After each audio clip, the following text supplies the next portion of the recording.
Hi, this is Daniel from Mobile Geeks here at Mobile World Congress in Barcelona, and look what we got over here. This is the brand new Huawei P10 smartphone. In this video I want to show you a quick stop motion unboxing, and afterwards we will have a closer look at this brand new smartphone.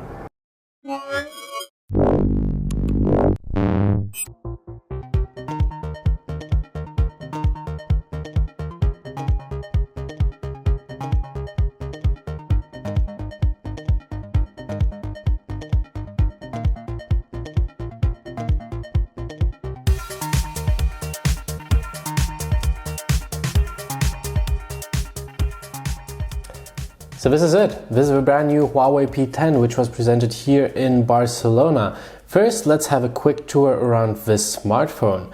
On the front, you can see we have a 5.1-inch display, which got a bit smaller compared to the Huawei P9, which had a 5.2-inch display.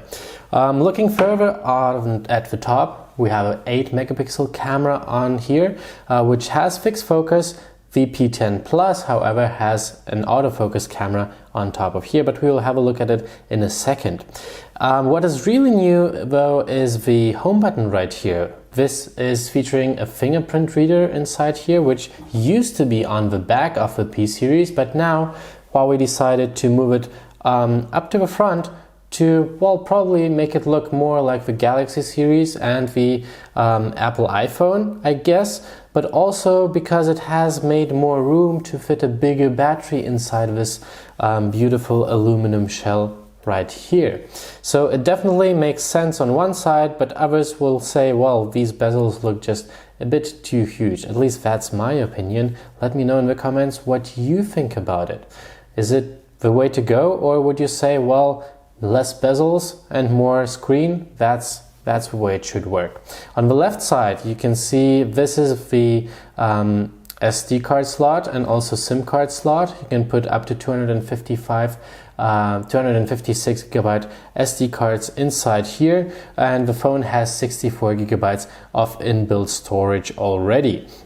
At the bottom, you get a USB Type-C port here. However, it's not USB 3.1, but only USB 2.0 high speed.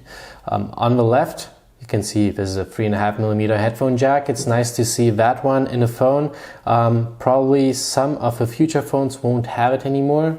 Apple dropped it. Probably Samsung is going to drop it as well. On the right side over here, this is a single speaker. In the P10, you get mono speakers. The P10 Plus, however, uses this array where you have the main speaker here at the bottom, and then the earphone also works as a stereo speaker as well. Some of you may know this technique from the Huawei Mate 9 and of course the P9 Plus. On the right side, what I really like about this phone is this standby button. Just look at it. It's red, and it's such a nice little detail over here that I really enjoy. All the phone is black, and then you have this nice little touch of color right here, and it also has a different structure compared to the volume keys over here, which makes it feel, you can just feel that this is the standby button, not the other ones. Really nice. Also, the build quality is, as you're used from Huawei. It's phenomenal. It's really good. But looking at the back, seriously, I believe this looks like an iPhone. Just look at this antenna band over here.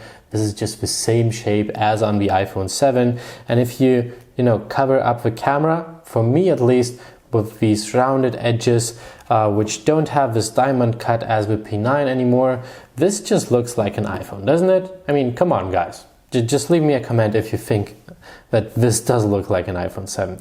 Speaking of the cameras over here at the top, you get a 12-megapixel RGB sensor, meaning you can take color photos with it, and an additional 20-megapixel camera, which only shoots black and white photos. And these two photos combined give you a lot more contrast, but also the depth information you need to make these shallow depth of field photos, which you can do with this Leica camera.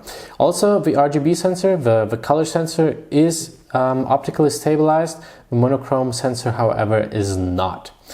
Looking at the front, this is a 5.1 inch panel. This is an IPS screen, not AMOLED. Same on the Plus, not AMOLED, still IPS, but it is very, very beautiful, and it is also bright. I've tested it in the sun of Barcelona, no problems at all to read it in the glaring sun. Viewing angles are great. Color reproduction is natural, just the way you would expect it. It's really good display. However, it is a bit smaller, 5.1 inches, as I said, compared to the 5.2 in the P9. Although the device is more or less the same size, as you can see here. It's almost identical from the side perspective. And also the thickness is also identical. Both almost 7 millimeters thin, 6.97 for the P10, 6.9 something millimeters for the P9. You see there's definitely no difference.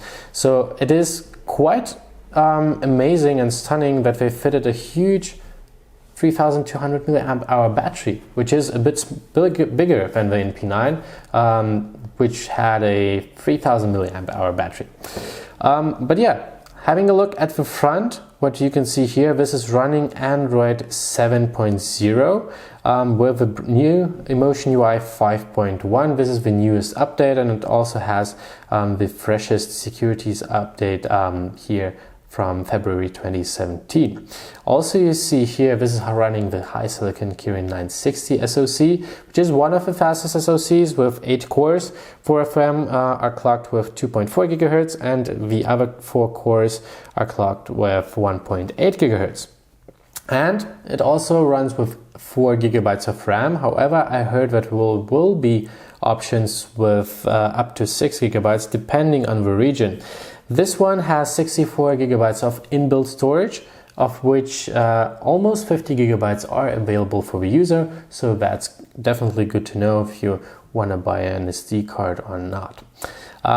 As I have shown you already, there's a new home button or a fingerprint reader down here, and as you can see, you can actually use it as a home button with some very interesting functions. For that, you go into the settings, and this is the regular design or button layout you will get out of the box. These are the typical Android home and back and multitasking buttons, but you can switch them away, so you get more screen real estate and you get some functions on this button over here. So for going back, you just tap it. For going to the home screen, you press it just a bit longer. For the multitasking menu, you just swipe from right to left, as you can see here.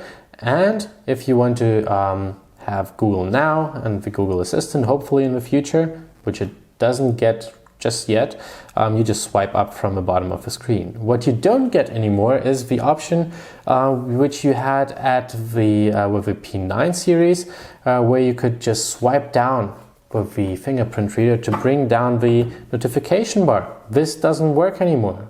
This is a bit annoying for me, because then you have to reach all the way to the to the top of the phone to reach down for the notifications over here. So this is a bit annoying, but I think most of the users will get used to it, and it definitely has some smart features to use more screen real estate. Well, this is almost all. There's just one more thing I would like to show, and this is the highlight. This is the camera. Let's have a look at the rearward facing camera. This is the brand new Leica dual camera, and it has some very nice features. First of all, of course, you get this shallow depth of field where you can set the aperture right here, and you can select the focus after the shot was made. This is nothing new actually. You can also use this mode in the monochrome mode as well, which is really nice because I use the monochrome sensor a lot. Also, if we go back again and disable the monochrome sensor, there's a new option over here. This is the portrait mode. So for this, you can shoot really nice portraits with a very nice and shallow depth of field, and some special settings which Huawei worked on together with Leica to make beautiful portraits with some really nice colors. Let me show you one of them. And to just look at that with some really good lighting. So it definitely works, and I'm very excited to have a look at it in the final review. And of course there's the front-facing camera, which is the very first Leica front-facing camera, selfie camera. And here you also get this portrait mode, and what is also quite interesting is that this camera actually zooms out if there are more than one person looking at the camera. So it has this kind of intelligence to frame the shot exactly how it would look like, you know, by a professional photographer. So yeah, this is basically it. This is also coming with the Huawei Supercharge charging technology, which pumps up the battery from 0 to 100 in just 90 minutes. It works with 22.5 watts, which is one of the fastest charging systems out there, and it is also quite battery friendly regarding the longevity and durability of the battery itself. This was our quick hands-on video with the brand new Huawei P10. Let us know in the comments what you think about this phone, and of course give us a thumbs up if you liked this video, and subscribe for more videos from the Mobile World Congress here in Barcelona. I'm Daniel from Mobile Geeks. Thanks for watching.